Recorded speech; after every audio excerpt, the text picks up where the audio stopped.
A very good morning to everyone. आज हम लोग जिस एडिटोरियल के ऊपर चर्चा करने वाले हैं वो रिलेटेड है प्रेसिडेंशियल पोल्स यानी राष्ट्रपति के चुनाव से। आपको ये भी पता होगा कि हमारे देश में राष्ट्रपति का चुनाव होना है और उसके लिए विपक्षी पार्टियों की तरफ से यानी अपोजिशन पार्टियों की तरफ से यशवंत सिंह को उम्मीदवार बनाया गया है।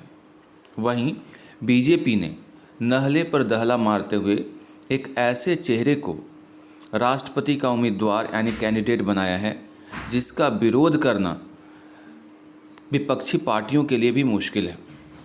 विपक्षी पार्टियां चाहती थी कि प्रेसिडेंशियल इलेक्शन के बहाने बीजेपी के ऊपर दबाव बनाया जाए, उसके ऊपर एडवांटेज गेन किया जाए, लेकिन दांव उल्टा पड़ गया। बीजेपी ने एक ऐसे चेहरे जो कि एक ऐसे समुदाय से बिलोंग करती जिसका शायद ही हमारे देश में कोई ऐसा उच्च पद पे कोई ऐसा व्यक्ति बैठा हो। यानी कहना ये मैं चाह रहा हूँ कि एक ऐसा चेहरा जो कि आदिवासी हैं और आदिवासी का हमारे देश में 48 ऐसे लोकसभा सीट्स हैं जिस पे प्रत्यक्ष रूप से दबदबा होता है। कई ऐसे सीट्स हैं जहाँ पे इनका इफ़ेक्ट देखने को मिलता है।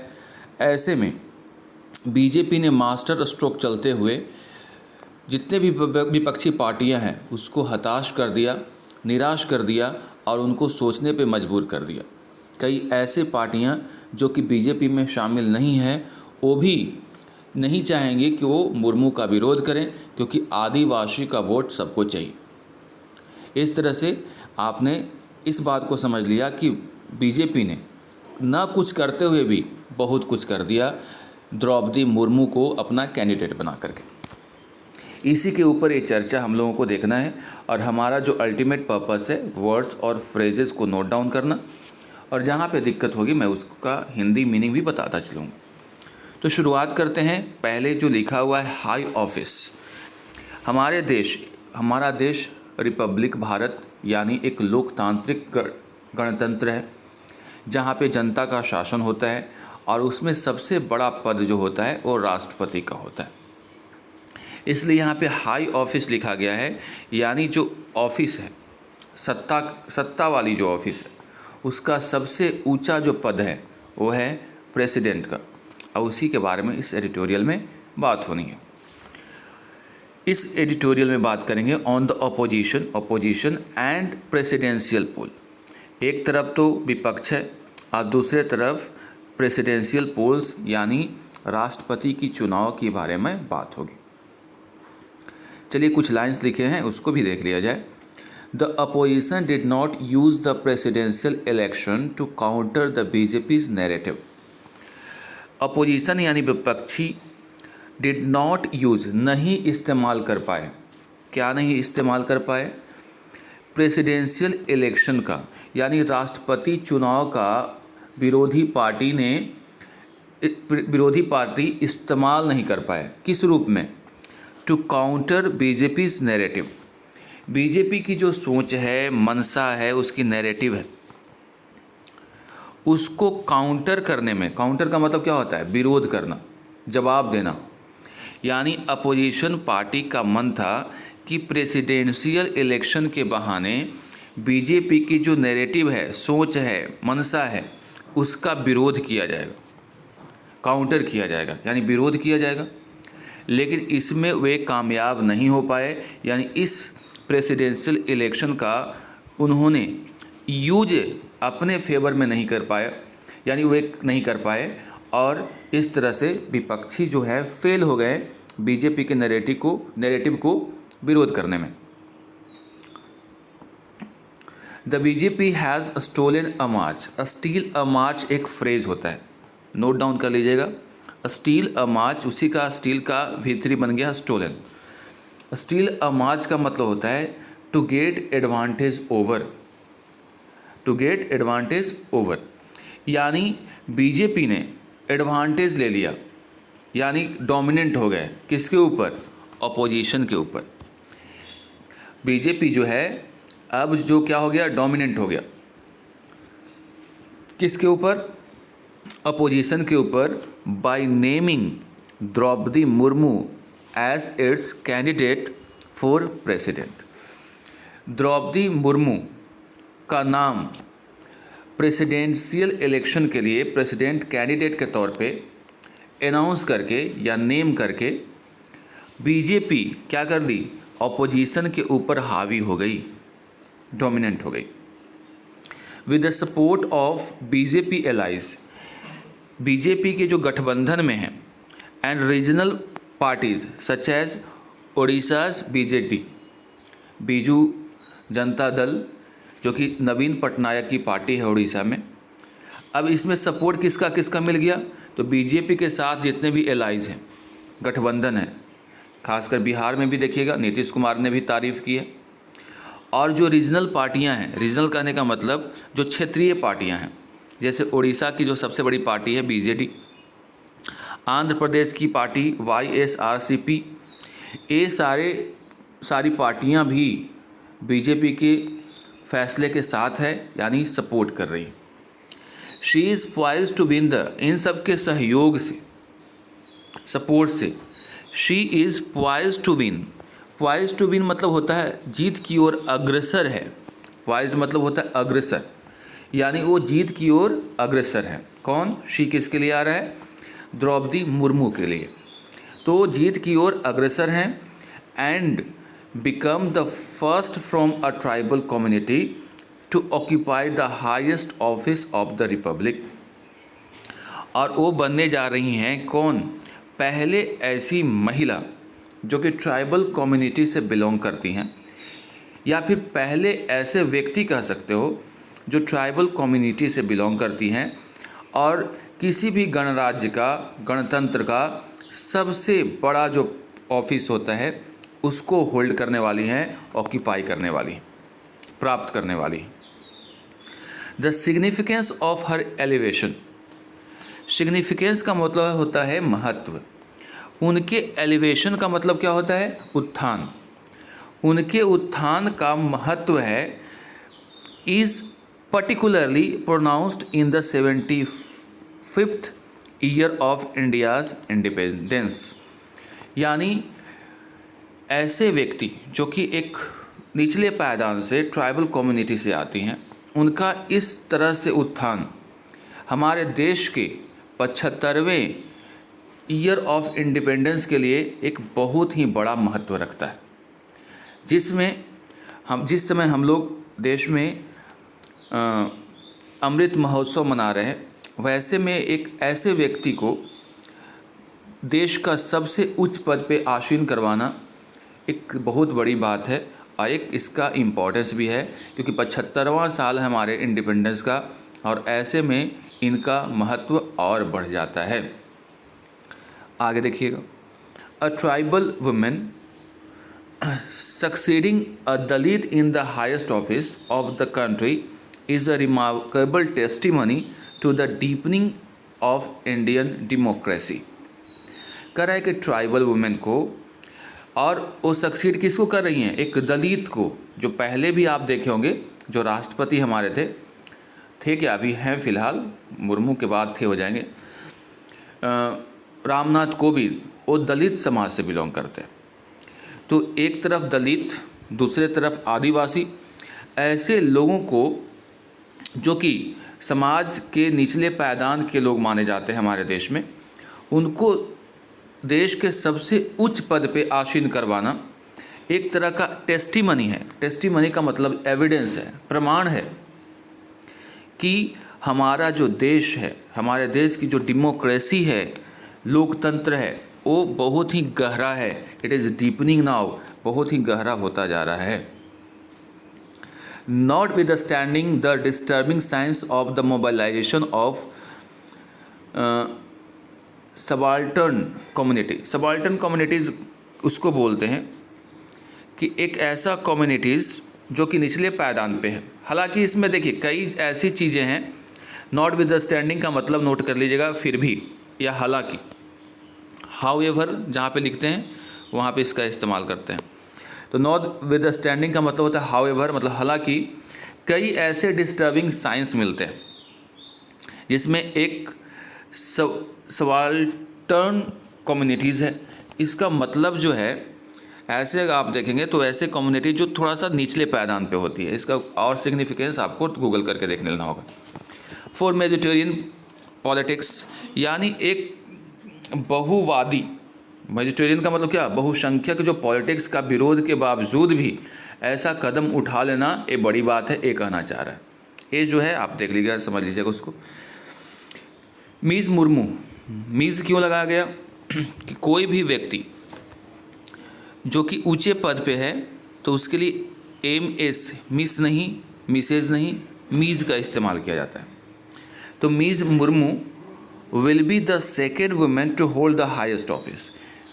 मीज़ मुर्मू जो होंगी दूसरी ऐसी महिला होंगी जो कि इस पद पे आसीन होंगी, आफ्टर प्रतिभा पाटिल एट 64। और प्रतिभा पाटिल के बाद 64 ईयर की उम्र में she will be the youngest president in the countries history. और भारत के इतिहास में सबसे कम उम्र की प्रेसिडेंट बनने का भी सौभाग्य उनको मिल रहा है, केवल 64 ईयर्स के एज में। यानी इनके बारे में जो इम्पोर्टेंट बात हो गई, पहली की सेकंड महिला होंगी, पहली आदिवासी समाज से आने वाले प्रेसिडेंट हो गए। तीसरी बात, 64 ईयर की उम्र में एक प्रेसिडेंट बनने वाली है जो कि भारत के इतिहास की सबसे यंगेस्ट है। इनका जो है थोड़ा सा और देख लेते हैं कहाँ से हैं। तो फ्रॉम मयूरभंज। मयूरभंज कहाँ, इन ओडिशा, उड़ीसा से हैं। Part of a region that houses a vast majority of India's aboriginal population. उस जगह से हैं जहाँ पे एक बहुत संख्या में है, यानी बहुसंख्यक के तौर पे हैं आदिवासी। एबोरिजिनल का मतलब होता है स्वदेशी, जो देश में के हैं। तो आदिवासियों का पॉपुलेशन उस क्षेत्र में ज़्यादा है, वहाँ से मुर्मू बिलोंग करती हैं। Miss Murmu was a teacher, पहले वो टीचर थी, and join the BJP in 1997। और बीजेपी को उन्होंने ज्वाइन किया था 1997 में। She was a minister in Odisha and the governor of Jharkhand between 2015 and 21। वो झारखंड की गवर्नर भी रहीं और मिनिस्टर भी रहीं उड़ीसा में। हर nomination by the BJP for the highest office of the country signifies the party's sustained effort to incorporate tribal communities politically and culturally। उनका जो नॉमिनेशन है बीजेपी के द्वारा फॉर द हाईएस्ट ऑफिस, यानी राष्ट्रपति के पद के लिए, ये बतलाता है, दर्शाता है कि जो कंट्री है, सिग्निफाइज मतलब दर्शाता है कि पार्टी जो है बीजेपी, वो सस्टेन मतलब होता है लगातार कोशिश कर रही है, लगातार कोशिश कर रही है टू इनकॉर्पोरेट। इनकॉर्पोरेट का मतलब होता है शामिल करना। पहले हम लोग आदिवासियों को अपने समाज का भाग नहीं मानते, अभी भी बहुत सारे क्षेत्र में आदिवासी जिसको हम लोग ऐसे ही जंगल में छोड़ देते हैं। लेकिन जो नॉमिनेशन हुआ है बीजेपी के द्वारा मुर्मू का, वो सिग्निफाइज करता है, दर्शाता है या फिर इशारा करता है उस ओर कि पार्टी यानी बीजेपी पार्टी जो है वो लगातार कोशिश कर रही है कि ट्राइबल कम्युनिटीज़ को इनकॉर्पोरेट करें। इनकॉर्पोरेट का मतलब होता है शामिल करना। पॉलिटिकली मतलब राजनीतिक तौर पे, और कल्चरली मतलब आप समझ ही रहे हैं। तो पॉलिटिकली एंड कल्चरली दोनों ही स्थिति में कम्युनिटीज़ जो है, ट्राइबल कम्युनिटीज़, उसको शामिल करने की बात हो रही है। Prime minister Narendra Modi personal signature.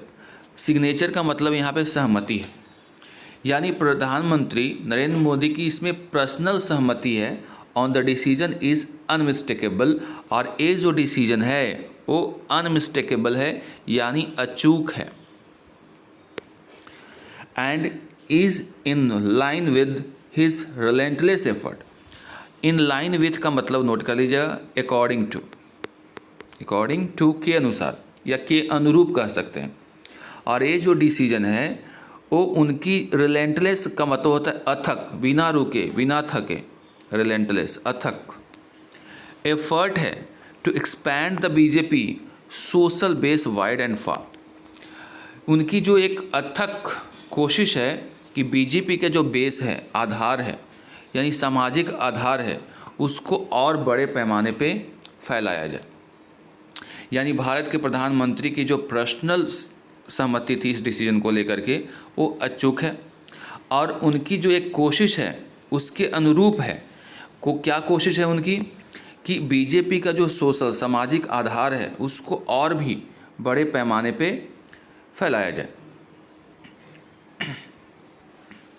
With numbers tilted in the BJP's favour. अब जो पूरा आंकड़ा है, नंबर्स हैं, अब किसके फेवर में झुक गया है? टिल्टेड का मतलब होता है झुक जाना, तो किसके फेवर में आ गया है? बीजेपी के फेवर में आ गया। The opposition could have only use the contest for the highest office as an opportunity for political messaging. विपक्षी पार्टियां केवल इसका इस्तेमाल करती किस रूप में? एक मौका के तौर पे, अपॉर्चुनिटी के तौर पे, फॉर पॉलिटिकल मैसेजिंग, एक इसके खिलाफ पॉलिटिकल मैसेजिंग करने के लिए इसका इस्तेमाल कर सकती थी। यानी अगर गलत या फिर कुछ दूसरे कैंडिडेट का चुनाव होता बीजेपी की तरफ से, तो जो अपोजिशन के पार्टी हैं या पार्टियां कह लो, पार्टियां हैं, वो क्या करती? इसका उपयोग करती, इसको एक अपॉर्चुनिटी के तौर पे प्रचारित करने के लिए, यानी गलत प्रचारित करने के लिए इस्तेमाल करती, और वो भी उनके हाथ से चला गया जब मुर्मू को उन्होंने कैंडिडेट बना दिया। The joint candidate of the opposition party. यहाँ पे भी देखो अपोजिशन पार्टी ने गलती कर दिया, उसने किसको अपना कैंडिडेट बनाया है? यशवंत सिन्हा को। यशवंत सिन्हा एक फॉर्मर बीजेपी लीडर थे एंड यूनियन मिनिस्टर भी रहे थे in the Janata Dal and BJP government. Janata Dal और बीजेपी की सरकार में यशवंत सिंह क्या रहे थे? मिनिस्टर भी रहे थे और पहले बीजेपी के लीडर थे। ये जो इनका चुनाव हुआ है विपक्षी पार्टियों के द्वारा हार्डली सर्व्स दैट पर्पस। तो जो विपक्षी पार्टियों का जो पर्पस था कि हम लोग बीजेपी की क्रिटिसाइज़ करेंगे, आलोचना करेंगे, उसका विरोध करेंगे, ऐसे इनका जो चुनाव करके इनका चुनाव करके ऐसे ही विपक्षी पार्टी अपने पर्पस में कामयाब नहीं हो पाएगी। क्यों ऐसा कहा जा रहा है? For all his track record, उनके ट्रैक रिकॉर्ड की वजह से। Mister Sinha hardly represents anything political. Mister Sinha में कोई ऐसी चीज़ नहीं है जो कि राजनीतिक तौर पे प्रेजेंट करता हो। That he turn into a strong critic of mister Modi after being ignored for position. उनकी क्वालिटी बस इतनी है कि सबसे बड़ा वो क्रिटिक हैं, यानी आलोचक हैं मोदी का। वो कब बन गए? जब उनको इग्नोर कर दिया गया, यानी कोई पोजीशन उनको नहीं दिया गया उनके मन मुताबिक, तब से मोदी के आलोचक बन गए हैं। If anything weakens any claims of his candidacy being an ideological counter to the BJP. कह रहा है कि कोई भी चीज़ जो उनके जो क्लेम का मतलब दावा को और भी कमज़ोर कर देगा। Of his candidacy being an ideological counter to BJP. वो एक ही उनकी जो कैंडिडेंसी होगी, यानी उनका जो उम्मीदवारी होगी, वो एक आइडियोलॉजिकल काउंटर यानी विरोध होगी बीजेपी का। यानी कह रहा है कि जो जितना अगर आप उनके लेकर के विरोध करेंगे बीजेपी का या उनको रिप्रेजेंट करेंगे, तो उनकी जो कैंडिडेंसी ही है ना, अपने आप में क्या है? एक तरह से विरोधाभास। ठीक है। अब मान लिया जाए बीजेपी के पास अब बहाना है कि मैंने ऐसे व्यक्ति को राष्ट्रपति बनाया जो कि दलित समुदाय से बिलोंग करते थे। बीजेपी अब ये भी कहेगी कि मैं उस व्यक्ति को कैंडिडेट के तौर पे प्रेजेंट कर रहा हूँ जो कि एक आदिवासी फैमिली से यानी समाज से बिलोंग करती हैं। लेकिन अब कोई भी विपक्ष ये नहीं कह पाएगा ना कि यशवंत सिन्हा दलित हैं, यशवंत सिन्हा ऐसे कम्युनिटी से हैं, तो इनके पास कोई पॉलिटिकल माइलेज देने वाली बात ही नहीं है। जितना इनको और अपलिफ्ट करने का प्रयास करोगे बीजेपी को और उतना फ़ायदा होने वाला है। The lack of imagination. अब विपक्ष की बात हो रही है। विपक्ष की पार्टियों में इमेजिनेशन की कमी है। इनिशिएटिव एंड कैपेसिटी, यानी इनिशिएटिव कोई कदम उठाने में भी हिचकते हैं। इनकी जो कैपेसिटी है वो भी उतना ही नहीं है, क्षमता में भी कमी है। फॉर एनी रेडिकल पॉलिटिक्स, किसी प्रकार का जो मौलिक जो पॉलिटिक्स है, रेडिकल का मतलब होता है मौलिक, in the opposition come across starkly, starkly का मतलब होता है कि कोई भी चीज़ जो परस्पर विरोधी हो, एक ऐसा लगता है कि जो विपक्षी पार्टियां हैं उसमें परस्पर ही विरोधाभास है। In the selection of candidate, candidate के सिलेक्शन में देखने को भी मिला कि परस्पर लग रहा था कि क्या है, विरोधाभास है, कोई मतलब ही नहीं है ऐसे व्यक्ति को चुनाव करना। While mister Modi uses every election as an opportunity, वहीं दूसरी तरफ मोदी प्रत्येक चुनाव को एक अपॉर्चुनिटी के तौर पर लेते हैं। To respond to the group aspirations of various communities, to respond यानी रिस्पॉन्ड करना मतलब उसको जवाब देने के लिए, कि एक एस्पिरेशंस के तौर पे अलग अलग कम्युनिटीज़ का। द अपोजिशन रिमेंस एड्रिफ्ट, जो इस मामले में जो अपोजिशन है वो क्या रह जाता है, एड्रिफ्ट रह जाता है, यानी भटका हुआ रह जाता है। एंड एस्कॉन्स्ड इन कैकून्स, एस्कॉन्स्ड इन कैकून्स का मतलब होता है एक पर्टिकुलर क्षेत्र में सीमित हो जाना, ठीक है। जो आप देखते हो गुफा वगैरह, ककून्स वगैरह, तो उसी में मतलब इस गुफा से वो बाहर निकलता ही नहीं है, यानी वो इसी में रह जाता है, उसको लगता है कि नहीं दुनिया बस इतना ही है। तो विपक्ष की सबसे बड़ी कमज़ोरी ये है कि सोच नहीं पाती है कि इससे आगे भी जा सकते हैं। और दूसरी तरफ बीजेपी ये हर चुनाव को एक अपॉर्चुनिटी के तौर पर लेती है, और जो आम जनता की सोच से ऊपर होता है वही काम करती है बीजेपी। कभी भी आदमी ऐसा नहीं सोचता है। इन लोग क्या है, जो भी विपक्षी पार्टियाँ हैं वे वैसे चेहरे को लाती है जो कि फेमस है, सब कोई उसको जानता है। लेकिन वहीं बीजेपी देखिए, मुर्मू को शायद ही उतना आदमी जानता होगा, ऐसे चेहरे को प्रेजेंट कर दिया जो सबके लिए सरप्राइज़ है, और अब जो है बीजेपी की इसके लिए तारीफ हो रही है। तो वो जो दायरा है, सीमित दायरा है अपोजिशन का, उसी में रह जाती है, वहीं बीजेपी उससे ऊपर निकल जाती है। That mister Sinha comes from a tribal state. अब ये जो मिस्टर सिन्हा हैं जिनको रिप्रेजेंट किया गया है यहाँ पे, वो कहाँ से आते हैं, झारखंड से, और झारखंड एक ट्राइबल स्टेट है। Makes the optics of this contest even more damaging for the opposition. और ये जो ऑप्टिक्स है, ऑप्टिक्स मतलब ऐसे प्रकाश होता है, यानी यहाँ पे जो स्थिति है इस कॉन्टेस्ट को और भी डैमेजिंग बना देता है। The opposition is right to point out that the BJP did not make any serious effort to field a consensus candidate. अब अपोजिशन सही है ये पॉइंट आउट करने में कि बीजेपी जो है did not make any serious effort, BJP कोई सीरियस एफर्ट नहीं की to field a consensus candidate. Field a consensus candidate का मतलब ये हुआ कि उस कैंडिडेट को नहीं लाई जिसमें आम सहमति बनेगी। यानी यहाँ पे विपक्ष आरोप लगा सकता है कि बीजेपी ने आम सहमति से, यानी जिसमें विपक्ष की भी राय शामिल हो, वैसे कैंडिडेट का चुनाव नहीं किया। बट लेकिन excusing its own limitation by blaming the BJP is self defeating. लेकिन इस तरह के आरोप लगा करके बीजेपी के ऊपर ये समझ लीजिए कि विपक्ष के लिए वो सेल्फ डिफीटिंग है, यानी आत्म डिफीट का मतलब होता है हार की बात हो गई। यानी इस तरह के अगर आप आरोप लगाते हैं तो आप समझिए कि आप अपने आप पे आरोप लगा रहे हैं, क्योंकि आप आगे आकर के अपना लीडर प्रेजेंट कर रहे हैं। This turn out to be at another missed opportunity for the opposition. और ये जो है बदल गया किस रूप में, एक मिस्ड अपॉर्चुनिटी, यानी वैसा मौका जो कि अपोजिशन पार्टियों ने मिस कर दिया। क्या करने का, to construct a counter narrative to the BJP, BJP के विरोध में एक नैरेटिव गढ़ने में एक कामयाब नहीं हो पाया। यानी ये जो अपॉर्चुनिटी था, मौका था अपोजिशन के लिए कि प्रेसिडेंशियल इलेक्शन के बहाने बीजेपी का विरोध किया जाएगा, उसको काउंटर किया जाएगा, उस चाल में कामयाब नहीं हो पाई विपक्षी पार्टियां। बीजेपी जो आजकल इंक्लूसिव हो गई है, इंक्लूसिव कहने का मतलब समावेशी, इसमें चाहे किसी धर्म, संप्रदाय, जाति के लोग हैं, सब के लिए जगह है। और इसका एक मैसेज है, it's messaging in instances such as this.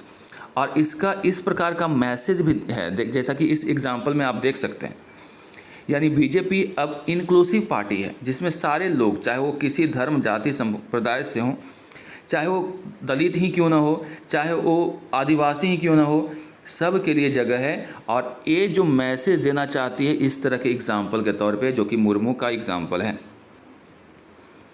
while not giving up its pursuit of an exclusivist politics। लेकिन दूसरी तरफ एक कोशिश भी इसकी नहीं है कि जो बहिर्गामी पॉलिटिक्स है इससे हट करके भी, ये नहीं कि केवल इतना में ही सीमित है, इसके अलावे भी जो उसके पॉलिटिक्स है उस पर भी ध्यान देती है। यानी बीजेपी सबको लेकर के चलने की बात तो करती ही है, साथ ही वैसे भी क्षेत्र में जहाँ पे हर कास्ट को लेकर के चले वैसा भी प्रयास करती है, ये नहीं केवल दलित के लिए या फिर पिछड़े के लिए बात करती है। ठीक है, तो आज के ट्यूटोरियल में आपको बहुत सारी बातों की जानकारी हो चुकी है और इसको आपको ज़रूर पढ़ना चाहिए। तो till then good bye and take care.